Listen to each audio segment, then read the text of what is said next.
बिस्मिल्लाहिर्रहमानिर्रहीम। नफरत पैदा कर।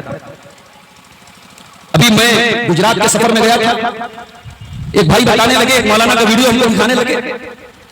वो मौलाना साहब तकरीर में कह रहे हैं कि भाइयों, आज तक आपने ये सुना होगा कि जुमा पढ़ना फर्ज है। आइए मैं आपको बताता हूं कि जुमा छोड़ना भी फर्ज है। और उसके बाद उन्होंने अपने मसलक के एक आलिम की किताब का हवाला देकर के कहा कि अगर फला फला मसलक के लोग, अगर उनका इमाम है, उनकी मस्जिद है, तो ऐसे मोहल्ले में और ऐसे मस्जिद में जाकर के जुमा न पढ़ा जाए, घर पे आके ज़ोहर पढ़ दिया जाए। जुमा छोड़ना फर्ज है। यानी मेरा नबी तो पत्थर खा के, सितम सह के, भूखा रह के, पेट पे पत्थर बांध के, मेरा नबी तो लोगों को जोड़ता रहा, मिलाता रहा। और आज अपने पेट की आग को बुझाने के लिए, अपने खजानों को भरने के लिए और अवाम में पॉपुलर होने के लिए आज उम्मत को लड़ाने का काम किया जा रहा है, उम्मत को बांटने का काम किया जा रहा है। बड़ी मशहूर आयत है कुरान की, इत्तिहाद और इत्तिफाक पर अगर बात होती है तो कुरान की इस आयत के बगैर बात नहीं हो सकती। कुरान की एक ही आयत में अल्लाह ताला ने इत्तिहाद और इत्तिफाक का हुक्म भी दे दिया, इत्तिहाद और इत्तिफाक का तरीका भी बता दिया और इत्तिहाद और इत्तिफाक की जरूरत भी बता दी। सूरह आल इमरान की आयत नंबर 103, वातसिमू बिहब्लिल्लाहि जमीआ, ऐ ईमान वालों, तुम अल्लाह की रस्सी को मिलकर के थाम लो। ये नहीं कहा इत्तिहाद पैदा कर लो, मुत्तहिद हो जाओ, इसलिए कि इत्तिहाद पैदा करने के लिए कोई बेस भी होना चाहिए, कोई बुनियाद भी होनी चाहिए, कोई प्लेटफॉर्म भी होना चाहिए। इत्तिहाद की बात करना तो आसान काम है, इत्तिहाद का तरीका बताना बड़ा मुश्किल काम है। कुरान में इत्तिहाद का तरीका भी बता रहा है, वातसिमू बिहब्लिल्लाहि जमीआ, ऐ मुसलमानों, तुम अल्लाह की रस्सी को मिलकर के थामो। अल्लाह की रस्सी क्या है?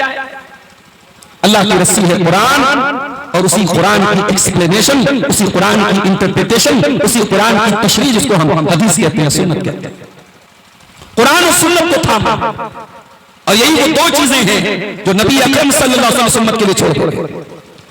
इन्नी क़द तरक्तु फ़ीकुम शैअन लन तदिल्लू बअदहुमा किताबल्लाहि व सुन्नती। ओ लोगों, मैं दो चीजें तुम्हारे बीच में छोड़ के जा रहा हूं, जब तक तुम दोनों चीजों को थामे रहोगे तुम कभी गुमराह नहीं हो सकते, कभी भटक नहीं सकते। एक अल्लाह की किताब और एक मेरी सुन्नत है, कुरान हदीस को तुम थाम लो, तुम कभी गुमराह नहीं हो सकते। और अल्हम्दुलिल्लाह ये स्टेज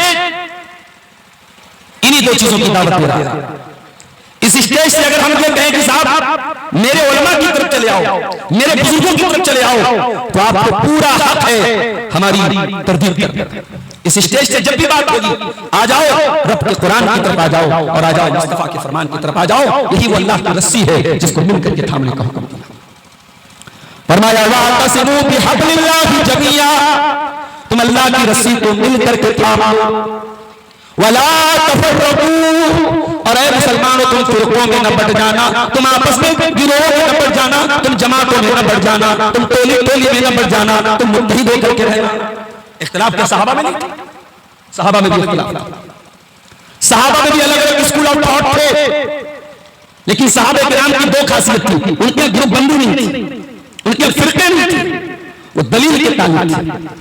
एक सहाबी को कोई दलील मिली और दूसरे सहाबी को वो दलील नहीं मिली, तो दूसरे सहाबी को जैसे ही वो दलील मिल गई, सहाबी ने फौरन रुजू कर लिया। सहाबा क्या हठधर्मी नहीं थी, सहाबा के तासुब नहीं था। और आज उम्मत को अगर खून के कीड़े की तरह और दीमक के कीड़े की तरह अगर किसी चीज ने तबाह किया है, तासुब ने तबाह किया, तासुब ने तबाह किया। किताबों में लिख दिया गया कि हर वो कुरान की आयत और हर वो हदीस जो हमारे इमाम के कौल के खिलाफ है, उसकी ताबीर की जाएगी, उसका कुछ और मतलब निकाला जाएगा, उसको फेरा जाएगा। यानी खुद बदलते नहीं, कुरान को बदल देते हैं। हुए इस तरह